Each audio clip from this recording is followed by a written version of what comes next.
여러분 안녕하십니까? 2022년 9월 20일을 맞아서 창세기 26장 1절로 11절의 말씀으로 함께 은혜를 나누겠습니다. 제가 1절로 5절까지 봉독합니다. 아브라함 때에 첫 흉년이 들었더니 그 땅에 또 흉년이 들매 이삭이 그랄로 가서 블레셋 왕 아비멜렉에게 이르렀더니 여호와께서 이삭에게 나타나 이르시되 애굽으로 내려가지 말고 내가 내게 지시하는 땅에 거주하라. 이어지는 말씀은 그렇게 할 때에 주시는 축복들이 무엇인지 말씀합니다. 3절 이 땅에 거류하면 내가 너와 함께 있어 내게 복을 주고 내가 이 모든 땅을 너와 내 자손에게 주리라. 내가 내 아버지 아브라함이 맹세한 것을 이루어 내 자손을 하늘의 별과 같이 번성하게 하며 이 모든 땅을 내 자손에게 주리니 내 자손으로 말미암아 천하 만민이 복을 받으리라. 이는 아브라함이 내 말을 순종하고 내 명령과 내 계명과 내 율례와 법도를 지켰음이라 하시니라. 아멘. 봉독한 말씀을 중심으로 하나님께서 정하신 선을 넘지 말라 하는 제목으로 함께 말씀을 나누겠습니다. 이삭은 그 성품이 조용하고 안존한 사람으로서 그런지 그 아버지 아브라함이나 아들 야곱처럼 그의 생애에 대한 기록이 그렇게 많지 않습니다. 아버지 아브라함이나 아들 야곱 그 사이에 끼어있는 마치 샌드위치의 속살처럼 그렇게 엮어져 있는 이야기는 더러 나옵니다만은 이삭 자신에 대한 순수한 기록은 창세기 26장 한 장에서 다 이렇게 이루어지고 있는 것을 보게 됩니다. 자, 오늘 주신 이 창세기 26장 1절로 11절 말씀에서 받는 교훈을 몇 가지 생각하겠습니다. 첫 번째는요, 제목으로 그런 내용이에요. 선을 넘지 말라는 겁니다. 하나님께서 정해주신 선을 넘지 말라. 자, 우리는 아브라함 시대에도 그 가나안 땅에 하나님이 와서 거하게 하신 그 가나안 땅에 흉년이 들어서 아브라함도 다른 사람들처럼 애굽으로 내려가는 행렬에 참여했다가 그 애굽에서 그 참 여러 가지 우여곡절을 겪고 다시 올라가 온 그 우리가 기사를 알고 있지요. 마찬가지로 좀 이삭도 그 가나안 땅에 기근이 들자 다른 사람들처럼 항상 곡창지대로서 양식이 풍족하게 있는 애굽 땅을 향해 내려가게 됩니다. 그런데 이 가나안 땅의 남쪽 경계선인 그랄 지역을 지나갈 때 거기서 하나님께서 개입하십니다. 26장 2절에 이렇게 나오죠. 여호와께서 이삭에게 나타나 이르시되 애굽으로 내려가지 말고 내가 내게 지시하는 땅에 거주하라 그랬습니다. 아브라함 때는 그냥 하나님께서 두고 보셨어요. 어떻게 하는가. 그 땅에 하나님이 들어와 살게 하셨으니 그렇지 않아요. 비가 오지 않아서 흉년에 들던 또 비를 내려주셔서 풍년에 들던 다 모든 것을 하나님의 손에서 주장되는 것이니까 이 하나님을 믿고 의지하고 하나님께서 거하게 하신 그 땅에 있어야 되는 거죠. 근데 그것을 신뢰하지 못하고 내려갔던 아브라함 때 이야기가 있는데 좀 이삭의 경우도 마찬가지예요. 그러나 하나님께서 이삭의 경우에는 가나안 땅 남단 경계선인 그랄에서 여기서 멈춰라 이렇게 하시면서 이렇게 오늘의 말씀을 주시고 있는 것입니다. 애굽으로 내려가면요 안 되는 이유가 성경에서 애굽은 세속과 죄악을 상징하는 곳입니다. 그곳으로 가면 탈이 나요. 사단이 분명히 납니다. 아브라함의 경우는 어땠습니까? 그의 아내 사라를 빼앗기게 되잖아요. 애굽 왕에게 여러 재물을 받았지만 그 자기가 거짓말한 것 때문에 그렇게 된 거죠. 아내 사라를 빼앗겼으니 그 마음의 고통이 얼마나 심했겠어요. 지금 아브라함을 통해서 하나님께서 언약을 이루어 가시는 과정에 있는데 아내 사라가 뺏겨지고 나면 어떻게 되는 거예요? 하나님께서 자신이 하신 언약을 이루시기 위해서라도 비상 개입하셔서 막으셨죠. 또 어떤 일이 있었어요? 애굽에 내려가서 올라올 때 애굽에서 얻은 몸종 하가를 하갈로 인해서 나중에 이스마엘을 얻잖아요. 그것 때문에 얼마나 그 가정에 편지분파가 일어나고 사단이 납니까? 등등 이런 것들을 생각할 때에 참 하나님께서 정해주신 그곳에 거해야 되지 그 선을 넘어버리면 안 되는 것이죠. 자, 오늘 우리가 이 말씀을 우리 시대에 어떻게 적용할까요? 아브라함이나 이삭이나 다 기근의 문제, 흉년의 문제로, 다시 말하면 경제적인 문제로 그들이 하나님께서 있게 하신 그 땅을, 그 경계선을 넘어서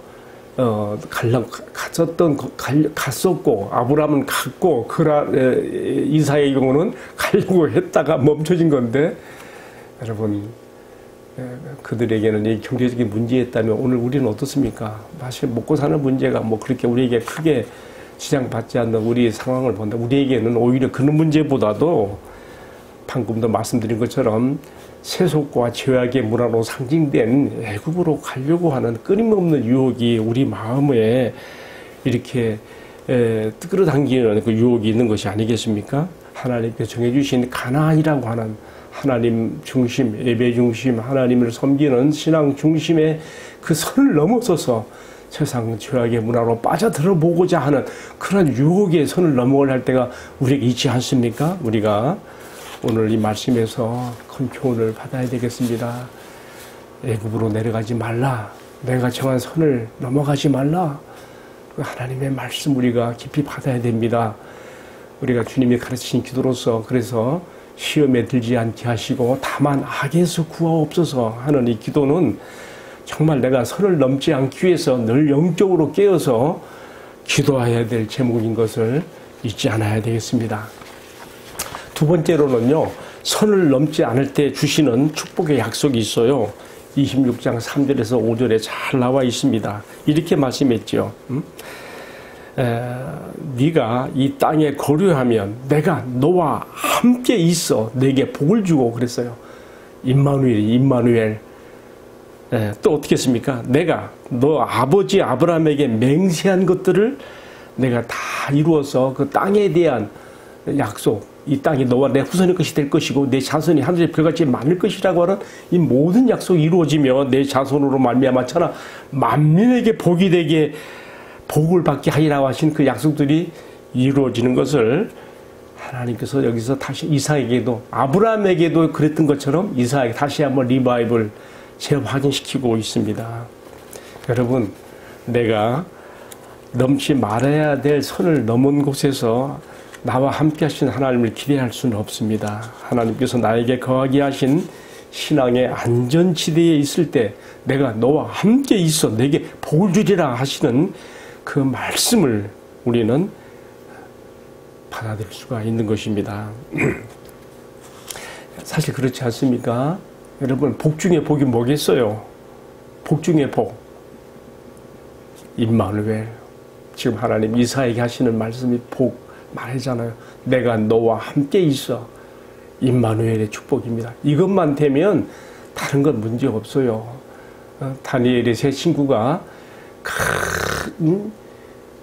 참 뜨거운 풀무더기에 던져졌을 때에도 다니엘이 사자굴에 던졌을 때에도 임마누엘 여호와 하나님께서 그들과 함께 하심으로 어느 것도 해를 끼치지 못했습니다. 사실 아브라함이나 이삭이나 다 그들이 어떤 상황에서도 함께 하시는 하나님을 신뢰하고 의지하는 그 지금 훈련을 받고 있는 것이죠. 오늘 우리가 어떤 상황에 처했든지 임마누엘의 축복으로 모든 상황을 뛰어넘고 하나님의 은혜 가운데 거할 수 있게 되기를 간절히 축원합니다. 하나님께서 때로 우리 신앙을 업그레이드 시키기 위해서 아브라함이나 이삭이 했던 것처럼 어떤 어려운 상황에 두었을 때에 우리가 거기서 참고 인내하고 머무름으로써 임마누엘 함께 하신 하나님을 체험하는 은혜와 축복이 있게 되기를 기원합니다.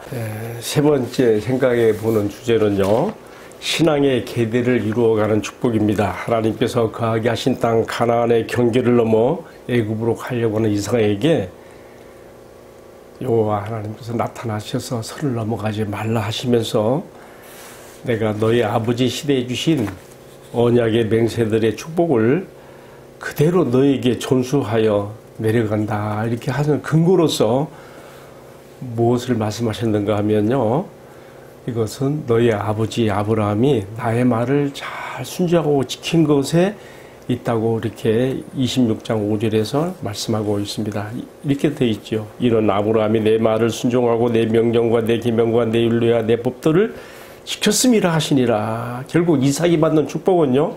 그의 아버지 시대의 신앙생활과도 관련이 있다는 것인데 이것은 우리에게도 동일한 것입니다. 지금 주님 앞에서 내가 이루어가는 신앙생활이 곧 나의 자식 때와도 관계가 있다는 이 말씀은요. 하나님은 우리 가정의 신앙의 계대를 지켜보시면서 역사하신다는 것을 우리에게 깨닫게 합니다.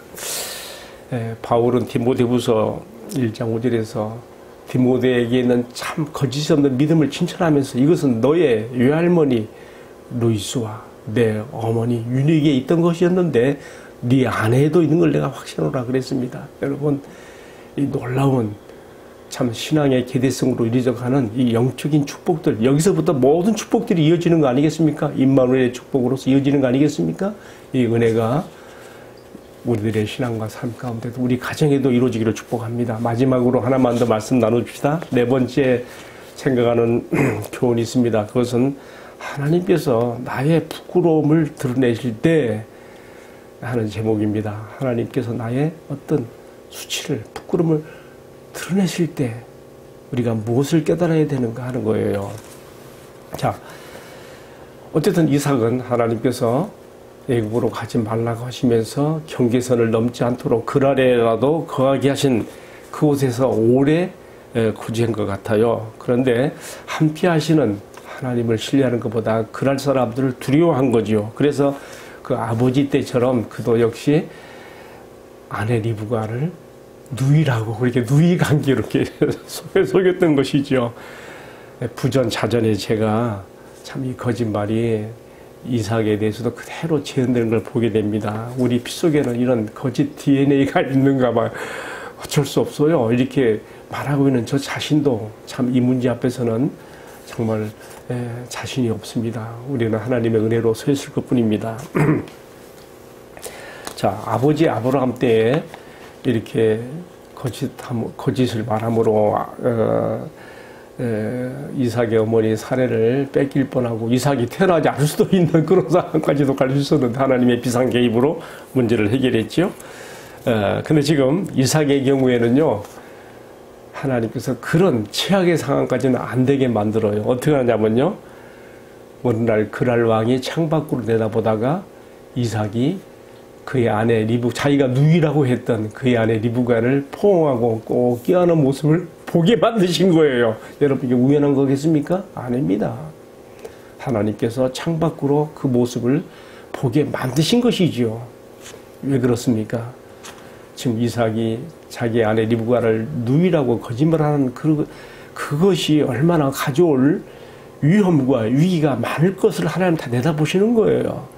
그렇기 때문에 그날 왕을 통해서 미리 창밖으로 그것을 보게 만드심을 통하여 그게 닥쳐올 수 있는 더 큰 위험을 미리 차단시키시고 비록 그가 그날 왕으로부터 책망을 듣고 부끄러움을 당하게 될지라도 이 정도 선에서 멈추게 하시는 것이죠.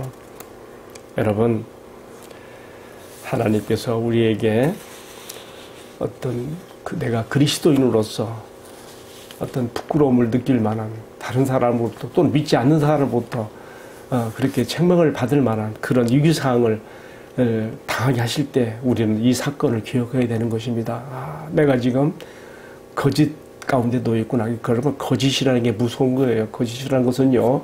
마치 감기라고 하는 것이 중한 병은 아니지만 여기서부터 이 감기가 몸의 면역성을 떨어뜨리고 뭐 코로나도 걸리게 하고 모든 만병의 근원이 감기에서 오는 것처럼 우리가 하나님 앞에 정직하지 못하고 거짓으로 우리가 흐를 때에 거기서 발생될 수 있는 온갖 제약들이 있거든요. 하나님께서 그랄 왕 아비멜렉이 창밖을 토기 내다본 이삭이 리브가를 꾀하는 그 모습을 보게 만드심으로 말미암아 그에게 닥칠 수 있는 더 큰 위기 상황들을 차단시켰다는 것.